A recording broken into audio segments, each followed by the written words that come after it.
मगर जंगल राज शुरू होने के बाद बिहार का 33% ड्रॉप हुआ और आराम से उड़ीसा 31% ज्यादा बढ़ा। इसीलिए 2002 तक जब हम पहुंचे, बिहार का पर कैपिटा इनकम वो जो मैंने कहा 21,000 कुछ, उससे कम होकर के 14,209 तक पहुंचा। उस 10 साल जंगल राज के कारण पर कैपिटा हर व्यक्ति का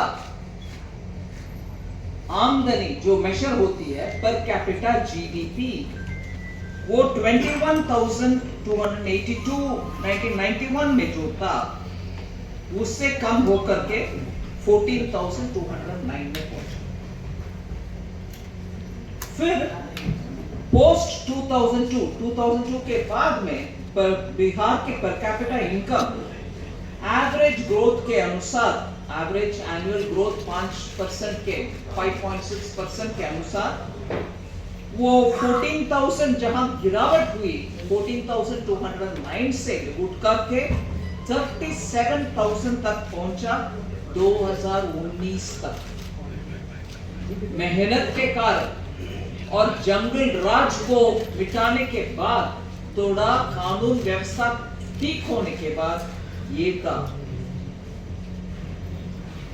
मगर इसी 5% का ग्रोथ अगर वो कालखंड में अगर 1980 से 91 से लेकर के 2002 तक वही 5% के अनुसार हम कैलकुलेट भी करें, बिहार का 2019 जहां हम मेहनत के बाद 37 तक पहुंचाया, अगर उस जंगल राज ना रहते बिहार का पर कैपिटा 95,330 तक पहुंच गया होगा 2019 में।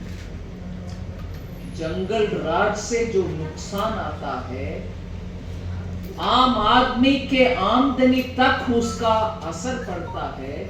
लॉ एंड ऑर्डर के द्वारा तो मर्डर, खून, हत्या, रेप ये सब होता, वो भी भयंकर। मगर पर कैपिटा इनकम के विषय में आप जरा सोचेंगे, यही है अंतर। मेहनत के बाद 2002 से 37,000 तक जहां पहुंचा, अगर रेगुलर लॉ एंड ऑर्डर उस समय भी रहता 95,000 तक बिहार के इनकम पर कैपिटा इनकम हो जाता। अभी उसी जो सम्मान चाहिए, विकास नहीं बोलने वाले, तब बोलने वाले आज भी क्या भाषा बोल रहे हैं जी? फुल रिजर्वेशन हम देंगे माइनॉरिटीज को, जब रिलीजन आधारित रिजर्वेशन हमारे कानून में, कॉन्स्टिट्यूशन में अनुमति नहीं है। इसका मतलब ये हुआ कि एससी, एसटी, ओबीसी से छीन करके रिलीजन आधारित रिजर्वेशन देने के लिए एक क्लियर प्लान के साथ चल रही है इंडिया अलायंस। इसका भाषाओं से मैं ये कंक्लूजन में नहीं आ रही। कर्नाटका के कांग्रेस सरकार ने उधर हर वर्ग, मुस्लिम के हर वर्ग से सबको रिजर्वेशन दे करके ओबीसी का जो था रिजर्वेशन उससे छीन करके इनको दे, मतलब इसमें कटौती, उसको पूरे कवर। यही भाषा जो अभी बोला जा रहा है उसका मतलब यही होगा और बिहार में भी यही होगा। इसीलिए मैं बोलती हूं, सबका साथ, सबका विकास, सबका विश्वास और सबका प्रयास जो मंत्र है माननीय मोदी जी का, उससे बिहार में भी हर वर्ग, हर मजहब, हर कुल, सबको बिना भेदभाव सब मिला है। बिजली हो, पानी हो, सड़क हो, शौचालय हो, घर हो, मुफ्त अनाज हो, सबका सब हम देते आ रहे हैं। इसलिए जब माननीय प्रधानमंत्री जी बोलते हैं सबका साथ सबका विकास, उसमें सम्मान भी है और विकास भी है। ये नहीं है कि हमें सम्मान चाहिए, विकास नहीं चाहिए। विकास जब नहीं चाहिए, आपका पर कैपिटा इनकम 14,000 के करीब ही 10 साल तक स्थगित रहा। उसका मेहनत करके बाहर ले आने के लिए 90,000 तक पहुंचने वाला बिहार स्थगित होकर के बैकवर्ड। अभी वो शब्द भी माननीय प्रधानमंत्री जी उपयोग नहीं करते, बोलते हैं एस्पिरेशनल डिस्ट्रिक्ट। और 114 भारत देश में, पूरे भारत देश में जब 114 बैकवर्ड डिस्ट्रिक्ट एस्पिरेशनल डिस्ट्रिक्ट हैं, उसमें से जहां ईस्टर्न बोलते हैं, हम पूर्वी राज्यों जिसका हम इंजन बनाना चाहते हैं विकास के लिए, सिर्फ विकास में भागीदारी लेना नहीं, विकास का इंजन ही बनाओ। आप विकास को खींचकर ऊपर लेके चलो, ऐसे स्थान दे रहे हैं हम ये पूर्व राज्यों को, बिहार हो, झारखंड हो, बंगाल हो, उड़ीसा। यहाँ पहले मैं सम्मान के विषय में उदाहरण देती हूँ आप सबके सामने।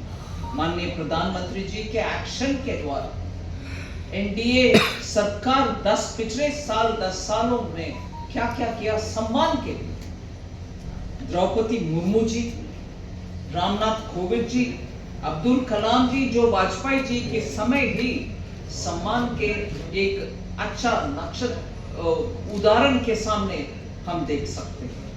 मगर इन तीनों को कांग्रेस और उनके मित्र पक्ष अपोज किया, विरोध किया, उनके सामने दूसरे कैंडिडेट को रखा। फिर उसी समय वाजपेयी जी, माननीय अटल बिहारी वाजपेयी जी के समय ही शेड्यूल्ड कास्ट से आए हुए दलित भाई पाले योगी जी को स्पीकर बनाया। फिर हीरालाल समारिया जी को पहला चीफ इंफॉर्मेशन कमिश्नर के पोस्ट दिया जो दलित है। 60% करंट मंत्रिमंडल में, मोदी जी के मंत्रिमंडल में 60% लोग ओबीसी, एससी, एसटी पॉपुलेशन से आए हुए। फिर मोदी सरकार ने दिया national commission for backward class को कॉन्स्टिट्यूशनल स्टेटस। फिर ओबीसी रिजर्वेशन में अमेंडमेंट भी पारित किया है जो ओबीसी के लिए उचित माना गया।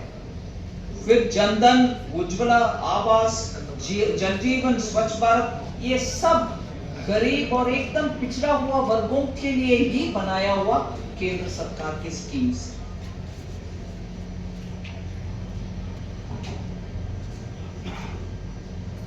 मुद्रा लोन्स में